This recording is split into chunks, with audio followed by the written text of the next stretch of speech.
Я хочу вам рассказать откровение, которое Бог мне дал. Несколько из откровений, которые Бог мне дал в последнее время. Где-то 2 недели тому назад Бог мне показал дома, как я спал ночью, и Бог мне показал во сне нашу церковь. Именно в четверг, служение в четверг. Кто из вас верит в пророчество? Послушайте это пророчество. У меня остается 30 минут проповедовать. Хотя у меня проповедь на 1,5 часа. Важная проповедь. Откровение, которое Бог мне дал. 2 я вам расскажу. Бог мне показал четверг. Служение в четверг, как это. Извините, Бог открывает кому-то ухо. Правое ухо сейчас. Начните слышать меня на 100%. Сейчас у вас что-то было, как бы, что-то заблокировало ухо внутри. Я повелеваю этой блокировке уйти прочь вон. Во имя Иисуса. Да, свобода вам во имя Иисуса. Хороший, Бог мне показал четверг. Наша церковь здесь, манеже. И я видел то, что Бог хотел, чтобы я видел. Бог показал мне, что люди, больше людей начали приходить в церковь. Именно в четверг, по четвергам. И я видел, что было 3500 до 4000 на служение в четверг. Ведь у нас никогда не бывает больше 2000 по четвергам. Но Бог это мне показал. И я хочу, чтобы мы сейчас высвободили это. Что Божья жажда начнет появляться. Потом я вам скажу вторая половина этого сна. И вы поймите, что люди наши нуждаются в этом очень сильно. Давайте поднимем наши руки к Богу и скажем: Господь, мы призываем наших братьев и сестер. Мы возбуждаем в них ревность по Богу. Именем Иисуса мы возбуждаем в них жажду по Христу. Во имя Иисуса Христа, где бы они ни были, я пророчествую и проговариваю словом живого Бога умножение, посещение по четвергам этой церкви до 5000. Во имя Иисуса Христа, в этом году наполнится твой дом. И до избытка, Господь, во имя Иисуса. Благодарю Тебя за то, что Ты приводишь Твоего народа. И они будут наполнять этот дом во славу Твою. Во имя Иисуса Христа. Аминь. И вы знаете, я видел, что вторая часть этого сна, я видел, как это не просто закончилось ростом посещения людей. Я видел, как люди начали меняться. Люди начали стать радостными. Но самое то, что Бог от меня говорит, то, что я вам сказал сегодня, самое интересное, я видел, как люди начали меняться в одеждах. Их вида их. Люди, кто-нибудь из вас видел, как кассеты, видеокассеты, как церковь в Америке, и люди одеты и приходят в церковь? Если вы видели, я видел так, что люди здесь начали одеваться шикарно, так классно, так дорого, что я не узнал свою церковь. Я думал, что я попал за рубежом.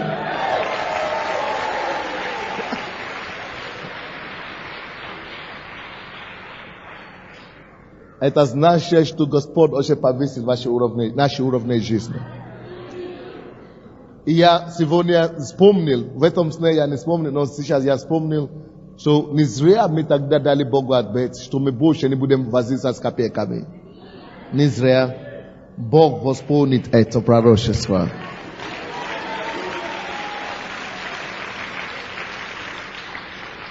То есть такой свет наполнил церковь. И я так понял, что это процветание пришло как результат света, откровения, как результат знания, познания. Что по свету Просто люди наполнились светом. Я не знаю, когда это будет. Через год, через 10 лет, через месяц. Но ателос бежал было побыстрее. Люди ходили напитанными в церкви. И они ходили хорошо в церкви. И это значит, Бог уже поднял наши уровни жизни. И мы будем искать Бога все равно. Несмотря на уровень жизни высокой, мы будем все равно ходить, искать Его. Давайте поднимем наши руки, провозгласим это. Выше высокого уровня жизни на всех прихожан нашей церкви. Именем Иисуса Христа я провозглашаю. Мы благодарим Тебя за высокое материальное уровень жизни Твоего народа.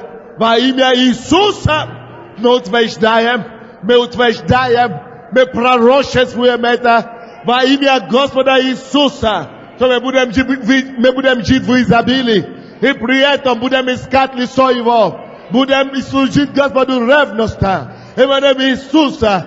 И на самом деле мы не будем возиться с копейками Божьей, мы будем жить в изобилии, и будем делать дела Божьи во славе, в красоте, во имя Иисуса Христа. И весь народ Божий сказал: Аминь. Слава Богу.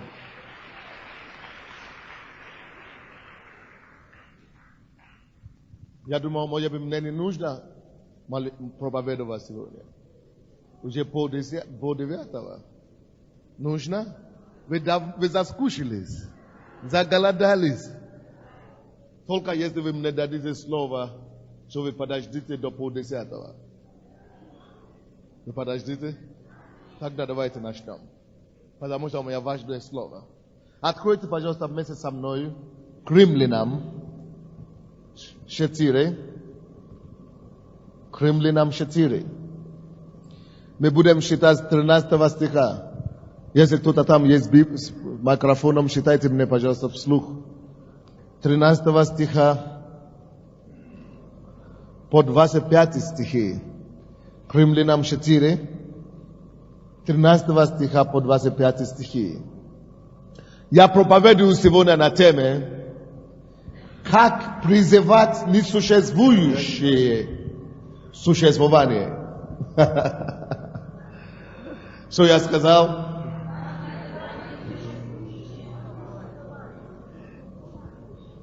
Существующим.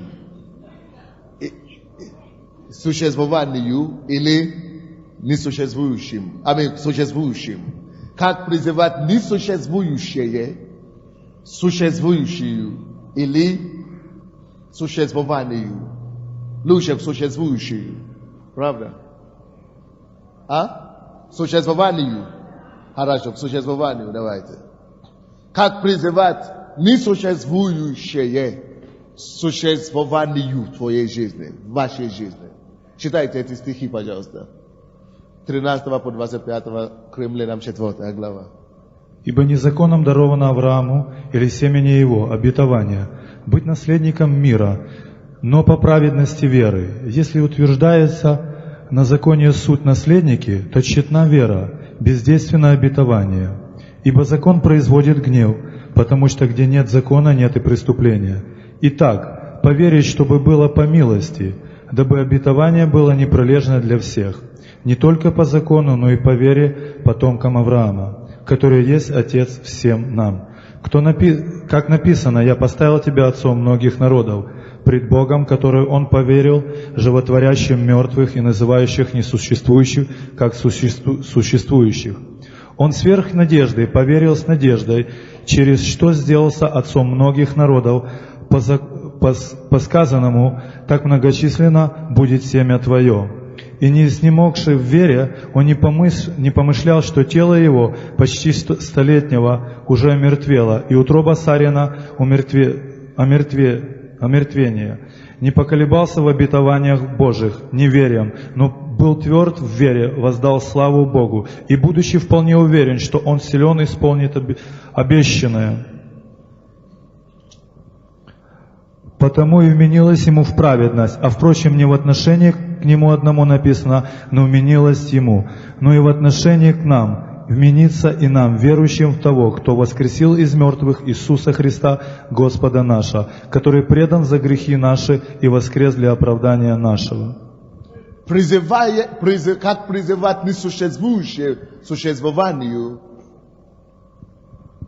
Человек, который знает, тот, который знает, как это делать больше всех нас, есть наш Отец Бог. Это Он первым призывал несуществующее к существованию. Когда мы смотрим на Бога, в Бытие, 1 глава, с 1 по 3 стихи, написано, что вначале Бог сотворил небо и землю, так? Во втором стихе написано нам состояние мира до того, как Бог создал все, небо и землю. Написано во втором стихе Бытие, 1 глава, что написано? Земля же была безвидна и пуста, и тьма над бездной, и Дух Божий носился Земля была безвидна и пуста. Это значит, что ничего не было. Пуста. И не только пуста была земля, но она была еще безвидна, без формы, без никакого изображения. Ничего вообще не было. Одна тьма, одна ничто, одна пустота. И из пустоты, из несуществующего, мы часто думаем, что Бог призвал существующее из земли несуществующего. Нет, теперь я знаю по-другому. Бог создал все несуществующее не из этого невидного или пустоты, но Бог высвободил несуществующее существование. Как вам сказать? Бог, это для нас, это земля пуста. Это для нас ничего не существовало. Мы не видим ничего, имеется в виду, что физически. Но на самом деле, все, прежде чем Бог начал проговаривать и призывать это все в действие и в существование. Вы помните, в 3 стихе написано, и Бог сказал, да будет свет, и стал свет. Он сказал, да будет, пускай тьма отделилась от света, так и произошло. Он говорит, да будет твердь, появился твердь, да будет суше, появилась суше. То есть Бог проговаривал, чтобы все пришло в существование, и все пришло в существование. Вы послушайте внимательно. Как это Бог мог это сделать? Слушайте сюда. Для нас все пусто. Все безвидно, одна тьма. И у Бога была идея. Я считаю, что начало творения и для того, и ключ для нас, чтобы призывать несуществующее существованию, должно начаться, первый ключ, должна быть идея. Какой-то идея должна прийти в тебя в голову.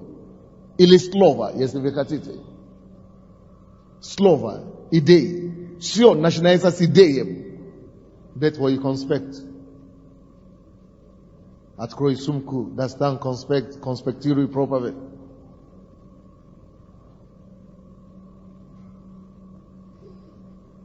Это поможет, чтобы твоя видение стала реальностью.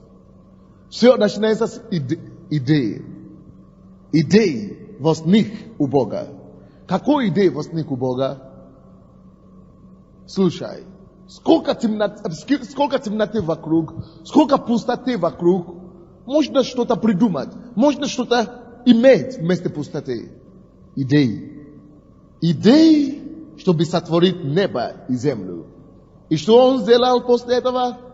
Он развивал эту идею и создал у себя в памяти, у себя в разуме, Божьем разуме. Написано, что Божий разум охватывает небо и землю. То есть его разум неисследим. У Бога есть разум.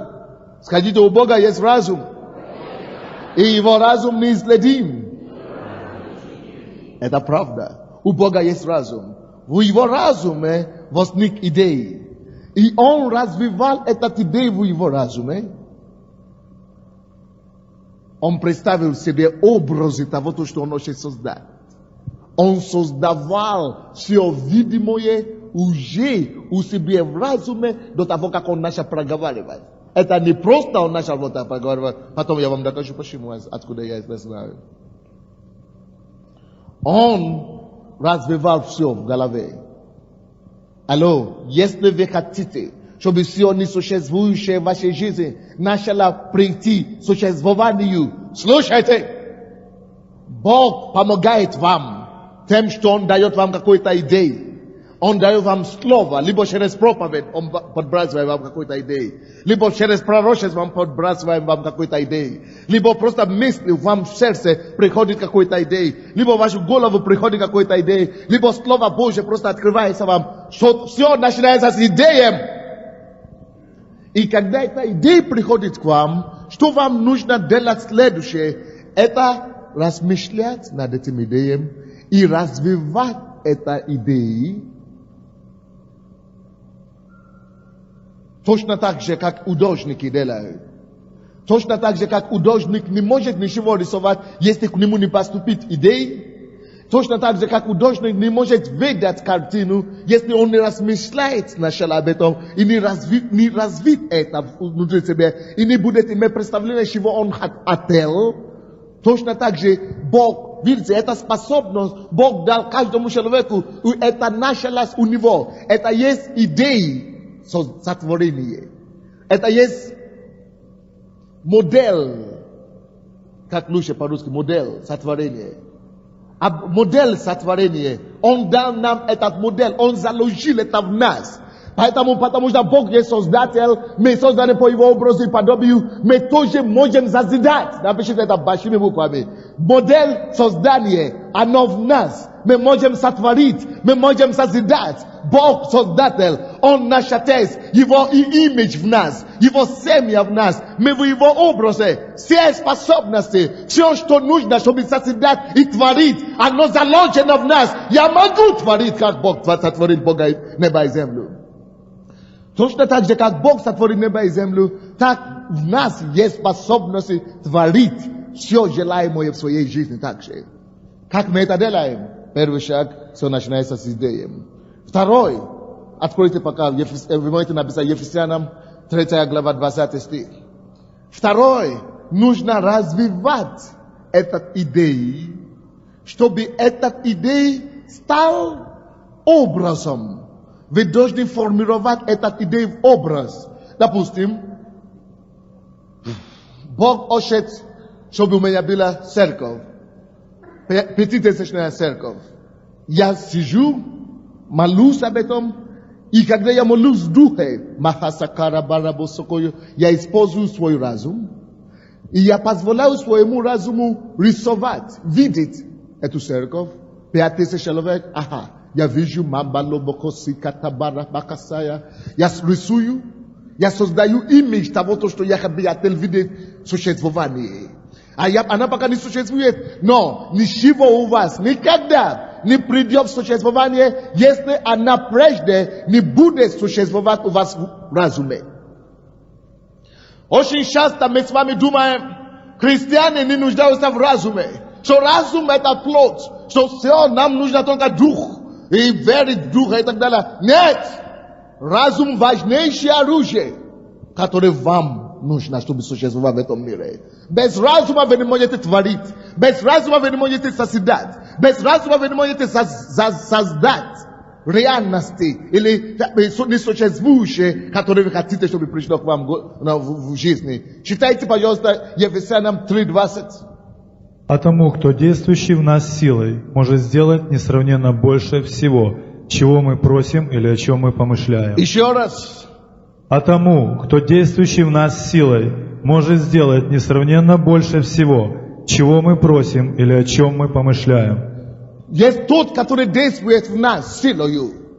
Он может делать намного больше, чем мы можем просить или о чем помышляем. О чем что? О чем что? О чем что? Бог думает и ожидает, чтобы мы размышляли о вещах, которые Дух Святой открывает нам. Бог считает это как порядок вещей. Он считает это как